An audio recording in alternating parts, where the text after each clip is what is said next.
السلام علیکم جی. کافی دنوں کے بعد حضوری بیٹھک میں آپ کی خدمت میں حاضر ہیں، لیکن اور وظائف کے سلسلے میں. لیکن یہ نہیں مطلب کہ ہماری غیر حاضری ہوگی. ہم نے ایک نیا سلسلہ شروع کیا ہوا ایک ہفتے سے. جن لوگوں نے چینل کو سبسکرائب اور بیل آئیکن دبایا ہوگا ان کو تو انفارم پہنچ جاتا ہوگا نا، کیونکہ ہفتہ ہو گیا ہم نے حضوری بیٹھک کو لائیو کر دیا ہے رات 10 بجے سے لے کے 12 بجے تک. اس لیے یہ وظائف میں گیپ آ گیا. تو اب سوچا کہ وہ تو رات 10 سے 12 چلنا، لیکن ساتھ ساتھ وظائف کا سلسلہ بھی چلنا چاہیے، کیونکہ 10 سے 12 ہوتے ہیں کوشچن اور آنسر، اور جو لوگوں کو پرابلمس جو فیس کر رہے ہیں ان کا سلوشن، چاہے وہ انڈین ہو، چاہے کرسچن ہو، چاہے سکھ ہوں، چاہے مسلمان ہوں، وہ سارے اس میں مکس ہوتا ہے. تو اب وظائف کو بھی ساتھ ساتھ ہم کہتے ہیں چلاتے جائیں. اب جو آج آپ کو وظیفہ بتانے چاہ رہا ہوں نا، یہ سمجھے کہ بڑا ہی لاجواب قسم کا وظیفہ ہے. ایسا وظیفہ ہے کہ بس آپ جب اس کو ترجمے سے جب میں بتاؤں گا قرآن پاک کی وہ چیزیں ہیں، جب آپ اس کو ترجمے سے پڑھو گے تو پھر آپ کو پتہ لگے گا یہ اس میں کیا کیا چھپا ہوا ہے. اب یہ جو ذکر کر رہا ہوں نا قرآن پاک کی صورت کا، اس کو کہتے ہیں سورہ فاتر.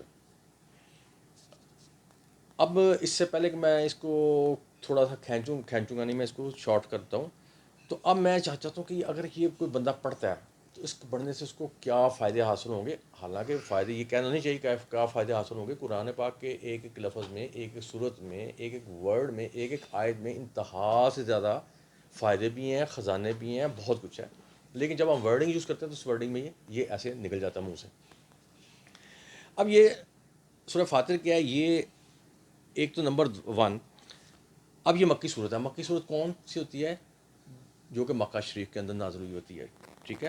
اور یہ جو صورت ہے اگر آپ اس کو پڑھیں گے تو زیادہ 8 سے 10 منٹ کا کام ہے، کیونکہ اس کی 45 آیات ہیں صرف.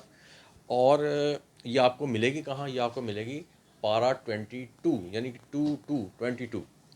اچھا، اب اس صورت کو سورہ ملائکہ بھی کہتے ہیں، کیونکہ اس میں ملائکہ کا بھی ذکر ہے، اس لیے اس کا نام سورہ ملائکہ بھی اس کو کہا گیا. اچھا، اب کیونکہ جب یہ آپ اس کو قرآن پاک کھول کے کچھ کریں گے نا، جو پہلی جو آیت ہے نا اس میں فاتر کا ذکر لفظ ایک ورڈ موجود ہوتا ہے، جس کی وجہ سے اس کا نام زیادہ پاپولر ہے سورہ فاتر. اور فاتر کا مطلب کیا ہوتا ہے؟ نئے سرے سے پیدا کرنے والا.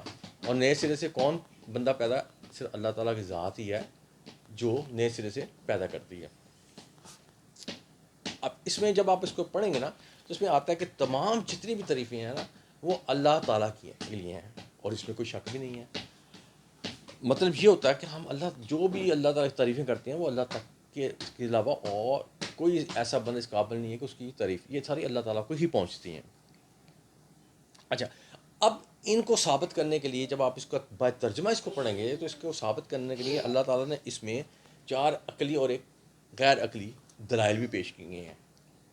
اب وہ میں یہاں سے ذکر نہیں کروں گا، لمبا ہو جائے گا. وہ آپ جب اس کو پسپا کر 22 پارہ کھول لیں گے، اس صورت کو کھولیں گے، اس کا ترجمہ پڑھیں گے، تو پھر آپ کو پتہ لگے گا کہ ان دونوں میں کیا ہے اس میں. اب جب اس صورت کو آپ پڑھیں گے نا تو اس میں آپ کو ایک ذکر آئے گا خالق اعظم. اب وہ کون ہے؟ خالق اعظم کون ہوتا ہے؟ ظاہر اللہ تعالیٰ کی ذات ہے، اس کے علاوہ تو کوئی نہیں ہے نا. اور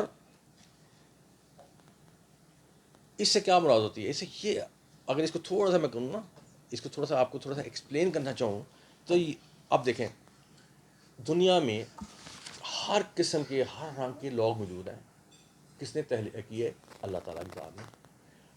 ڈفرینٹ کلرز میں آپ اس میں پہاڑ دیکھتے ہیں، ڈفرینٹ قسم کے آپ جانور دیکھتے ہیں، ڈفرینٹ کلر کے آپ پھل دیکھتے ہیں، ڈفرینٹ کلر کی آپ آبشاریں دیکھتے ہیں، اور بڑا کچھ جو میں آپ دیکھتے ہیں. اور یہ کون اس کا خالق کون ہے؟ اللہ تعالیٰ کی ذات. اس کے علاوہ کسی کے بھی بس میں یہ چیزیں نہیں ہیں کہ وہ یہ کام کر سکے. اچھا، اور اب جب آپ اس کا ترجمہ پڑھیں گے تو اس اللہ تعالیٰ نے اس میں کائنات کی حقیقت بھی بنائی ہے کہ کائنات کو کیوں بنایا گیا، اس کا کوئی مقصد ہے، یہ بھی اس میں بتایا گیا ہے. اور اس مقصد کو سمجھانے کے لیے انبیاء کرام بھی اللہ تعالیٰ نے بھجوائے، اور آخر پہ ہمارے نبی وسلم کو بھی بھیجا گیا، جنہوں کے آگے تبلیغ کی اس کے مطلب آپ کو سارا ہر مسلمان کو ہی پتہ ہے. اور سب نے انہوں نے یہ بھی ظاہر کیا کہ اللہ تعالیٰ کی ذات ایک ہے، اس میں کوئی شک نہیں ہے. اور ان پر ایمان لاؤ. یہ انہوں نے بڑا اسٹرگل کی، تو یہ لمبا ہو جائے گا. ٹھیک ہے. اچھا، اب ہم آتے ہیں کہ جب کوئی بندہ سورہ فاتر کو پڑھتا ہے تو مین اس کے میں آپ کو بتاؤں گا کہ کیا فوائد یا کیا آپ اس سے حاصل کر سکتے ہیں. فوائد تو اس کے انتہا سے زیادہ، لیکن میں چند بتاؤں گا. اب نمبر ون، اب کچھ لوگ ہوتے ہیں کہ جو ملازمت کی طرف سے بڑے پریشان ہوتے ہیں. کچھ لوگوں کے ویزے رکے ہوتے ہیں، کچھ لوگوں کا کچھ رکا ہوتا ہے، کچھ رکا ہوتا ہے. تو اس کے لیے ضروری ہے کہ یہ جو بتایا جائے، اگر اس کے مطابق آپ وہ ایکشن لیں گے تو ان شاء اللہ 100 نہیں 100 بھی نہیں، جتنے مرضی صفر لگا لیں اتنے % یہ آپ کا کام ہو جائے گا. اب اس کا طریقہ کر کے ہے، اب ایک جب پیپر پہ آپ یہ اپلیکیشن جو وغیرہ لکھ دیتے ہیں اس کے اوپر آپ نے 75 دفعہ 75 اس کو پڑھنا ہے. کون؟ سورہ فاتر. اچھا، اب جب آپ پڑھ لیں اور پھر آپ نے کیا کرنا ہے، اب یہ بڑی امپورٹنٹ بات ہے، غور سے اس کو آپ نے دیکھنا ہے. پھر آپ نے اپنی شہادت کی انگلی دینا، اس کے اوپر اپنا مقصد لکھنا ہے. جاب، ویزا، کاروبار، جو بھی آپ ہے، یہ لکھنے کے بعد آپ ڈسپیچ کر دینا اس کو، یعنی اس کی منزل تک اس کو بھیج دینا. بس بھیجنے کی ذرا ود ان ڈیز میں ہے، جو آپ نے انگلی سارا کچھ لکھا تھا سب کچھ حل ہو جائے گا. اور اگر کزن اس کو سن رہی ہوں گی تو اس میں آپ کا جو مقصد ہے وہ بھی آ جاتا ہے. ٹھیک ہے. اچھا، اس کے بعد سیکنڈ اس سے کیا ہوتا ہے؟ سیکنڈ اس میں ہوتا ہے کہ اگر کوئی کہتا ہے جی کہ میری زندگی بڑی خوشحال ہو جائے، مجھے رزق میں بھی کوئی پندے آئے، میری صحت میں بھی میری اور میری فیملی اور میرے دوست جو بھی وہ کرنا چاہے، تو اس کو پھر یہ چاہیے کہ سورہ فاتر کو ایک دفعہ اس کو پڑھے. لیکن اگر اس میں اور پار پیدا کرنی ہے تو یہ یعنی آگے پیچھے 3 دفعہ درود ابراہیم. اور اگر اس میں زیادہ پار کرنی ہے تو ایک دفعہ 3 دفعہ درود ابراہیم، ایک دفعہ سورہ فاتر اور ایک دفعہ سورہ فاتحہ پڑھ لے. یہ میں بتا رہا ہوں اگر آپ نے ایک چیز کو تھوڑا سا مزید ایکٹیو کرنا ہے، اس میں اور پار ڈالنی ہے تو. اچھا، اس کے بعد یہ ہوتا ہے، کچھ لوگ کہتے ہیں جی ہمیں گھر میں سکون نہیں ہے جناب، خواہ خواہی ادھر ادھر کی جو بیماری ہیں یا پریشانی ہیں وہ آ کے ہمیں گھیر رہی ہیں، یہ بہت کچھ ہے. اور ہاں یہ مسئلہ ہے. تو اس لیے پھر میں آپ ان کو یہ کہوں گا کہ سورہ فاتر کو صرف ایک دفعہ انہوں نے پڑھنا ہے کسی پانی کے گلاس پہ، اور یہ گھر میں سب کو پلا دیں، اور یہ جو مسئلہ مسائل ہے ان کا یہ بھی حل ہو جائے گا. اب یہ وظیفہ تو یہاں ہوتا ہے ختم.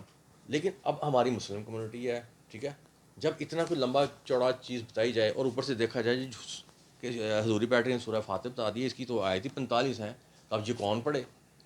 تو پھر اس کا پھر، اور جو ہم مسلمان یا ہم جو بھی، ہم ایک شارٹ کٹ کے چکر میں رہتے ہیں. ٹھیک ہے.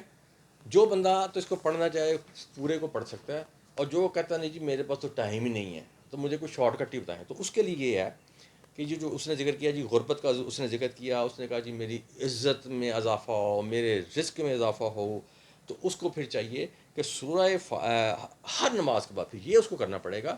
ہر نماز کے بعد یا کم از کم عصر، اگر صبح نہیں پڑھ سکتا عصر کی نماز کے بعد اس کو چاہیے کہ 3 مرتبہ سورہ فاتر کی آیت نمبر 41 یعنی کہ 41 اس کو پڑھے. اور پھر وہ دیکھے کہ اس کو یہ جو اس نے چیز کی نا، غربت اور یہ جو رزق ہے، یہ پھر دیکھے کہ اس کو بے تحاشا کیسے ملتا ہے. تو یہ ایک تو میں نے آپ کو پورا وظیفہ بتایا حضوری بیٹھک کی طرف سے. پھر آپ کو ایک شارٹ کٹ بھی بتا دیا، کیونکہ آپ کو پتہ کہ جب بندہ دیکھتا ہے یا 45 آیتیں تو ڈر جاتا ہے، کیونکہ ہم آج کل کے جو دور جا رہے ہیں نا، ہم بڑی نیگیٹو ایکٹیویٹیز پڑھ گئے ہیں اور اس طرح ہم لوگوں کا دھیان بہت ہی کم ہے. یہ تو وہی قرآن پاک کا وہی صحاب ہے، جب کسی شادی ہوتی ہے تو دلہن کے ساتھ قرآن پاک آتا ہے اور الماری کے اوپر رکھ جاتا ہے، تو پھر ساری عمر وہی پڑھا رہتا ہے، نہ اس نے کسی نے کھولنا نہ اس کو کسی نے پڑھنا. تو اسی کے ساتھ شارٹ کٹ بھی بتا دیا. تو مجھے امید ہے کہ آپ اس سے بھرپور فائدہ اٹھائیں گے، اور اس کے ساتھ ہی اب میں حضور بیٹھک کی طرف سے آپ سے اجازت چاہوں گا، اور یہ کرنا وہ یہ کر سکتے ہیں.